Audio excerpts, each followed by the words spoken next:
Welcome, welcome to the channel, and today I'm back with another review, and today I'm going to be reviewing Slumber Party Massacre 2.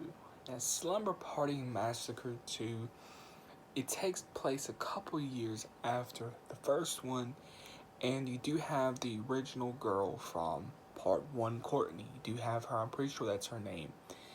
She's returning from the first film. A very simple very simple story premise. It's very simple. It's about this all girl rock band. So it's all girl rock band. They go out to this house, middle of nowhere, hardly any neighbors. And Courtney, I'm pretty sure that's her name. Courtney, she's in the mix of it all. She's in the band. She's trying to recover from the events from the first film. And now this is how I took it. Now you think her sister is in the mental institution because of the first events. That's not the case. I will get to in a minute. Slumber Party Massacre 2, it's not a horror film. It's a comedy. It's a horror comedy slasher. It's really what it is. But it's fun. Like Slumber Party Massacre 2, it's fun. It's energetic. I don't think it's a bad film. Is it for everybody? No. It's not for everybody, but I had fun watching it. It was fun. It was entertaining. Good kills, good gore, good cast, good acting, etc. I had fun with it. So Slumber Party Massacre 2, I loved it. I really did love it, Is it scary? No. Let's talk about the killer. Now, he's called the Driller Killer. Now, I'm not joking, that's his name. I looked it up on Google, and it's at the end of the credits, Driller Killer. That's the killer's name. The killer has leather pants and leather jacket. If you've seen it, you know what I'm talking about. And what do you think the killer has for a weapon?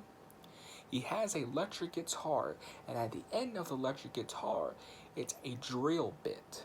This long drill bit, about this long. And every time he strums the guitar, the drill comes on and starts spinning. Yes. And it was funny. Like, I thought it was funny. The killer is his killer. He's dressed in all leather with this electric guitar that has a drill bit at the end. And the killer has a musical moment. Before he kills this one girl, he does a music number. He starts to sing. I thought I'd seen it all in slasher films, any type of slasher film. When I watched this, I saw it all. I'm gonna look at the date that this came out. 1987. This came out in 1987, and I just can't stop thinking about it because it's funny. Like, the killer, like, before he kills the girl, he starts dancing, singing. He's having basically a music number. Thought I would never see that in a horror movie.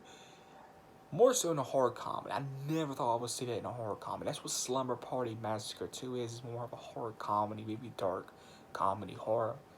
But yeah, that was funny. Like, even towards the end of the film, he was singing and dancing. Like, he was just having a good old time. Like, he was just having him a grand old time killing all these people. The score. I really did love the score. Now, it did have a good score, which surprised me. Now, the ending. If you haven't seen Slumber Party Massacre 2, I will advise you to turn off the video. Because I have to spoil the ending. I really can't go any other way. The ending suggests that Courtney, the returning girl from part 1, she's the one that's in the mental institution. At first, it makes you think it's a dream, but then how I took it, it's like she's in the mental institution, and the dancing driller killer and all her friends getting killed was just in her head, and it was just a thought, which wouldn't make sense, because throughout the film, she has, like, weird moments and weird outbursts. So Slumber Party Massacre 2, I would give this film a 8 out of 8. You know, it is a real guilty pleasure type of film. It's this thing. Yes, I do recommend Slumber Party Massacre 2, but don't think you're going to go. But don't think you're getting what you got from the first film. Don't think you're going to get something, you know, scary. It's not scary. It's just fun horror comedy. It's really a guilty pleasure, and I would love to watch it again because it was fun and very entertaining, very energetic. You know, it did have good kills, good gore, simple story, simple plot. As I was saying, about an all-girl rock band going to this house to practice. Then you know what happens from there. But that's how I took the ending. If you've seen Slumber Party Massacre 2, let me know, how did you take the ending? I took it as she was in a mental institution, and all these killings, and this killer was just in her mind. So if you've seen Slumber Party Massacre 2, let me know in the comments below. Make sure you go check out my review for the first one. Let me know if you have seen both of these films. What do you think of both of these films? I think the first one's better. The first one is a classic, but then you go to part 2. You know why people don't talk about part 2, but part 2 deserves a classic spot because it is fun. It's just a guilty pleasure type of film. So I give Slumber Party Massacre 2 an 8 out of 8. A very well made film, but it's not for everybody. But it's for me. It's one of my guilty pleasure films, and I really would not mind watching Slumber Party Massacre 2. So if you did enjoy the video, you know what to do. Go slap that like button, comment below if you've seen it. And if you did enjoy the video, and if you are new, please subscribe. We're on that grind. And yeah, please turn on notifications to when to know when you know when you get notified when I put a brand new video. And I'll catch everyone in the next video. I'll see you.